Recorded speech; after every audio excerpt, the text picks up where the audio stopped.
OFW, katulong. Napakababa ng tingin ng iba sa pagiging katulong sa ibang bansa. May iba na nagsasabi na kaya tayo napadpad dito kasi wala tayong pinag-aralan. Medyo masakit sa tenga, lalo't yung nagsabi sa atin ay nagtapos ng college at may trabaho sa Pinas. Pero take note, hindi lahat ng katulong dito sa ibang bansa ay walang pinag-aralan. Maraming nagtapos sa kani-kanilang course pero ito ang pinili nila na trabaho. Bakit? Kasi mas sapat ang sahod. Ang mga katulad kong OFW hindi dapat minamaliit ng kung sino man na may magandang trabaho dyan sa Pinas. May pinag-aralan kayo, dapat alam nyo kung ano ang halaga namin sa bansa. Ano nga ba? Milyon kaming mga OFW na isa sa nagpapayaman sa bansa natin.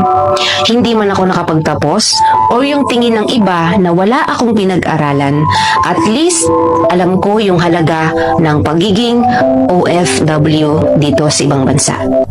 Real talk. Minsan, pag nagpo-post yung mga OFW o katulong na katulad ko ng mga gamit na nabili nila or kung ano-ano pa, hindi talaga may iwasan na may magsabi na, nagmamayabang, alam naman nakatulong lang. Deserve naming ipagmayabang kung ano ang meron kami. Bakit? Unang-una, pinaghirapan namin yon.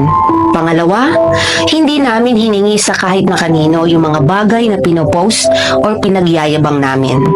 Oo, ayoko sa mga taong mapanghusga.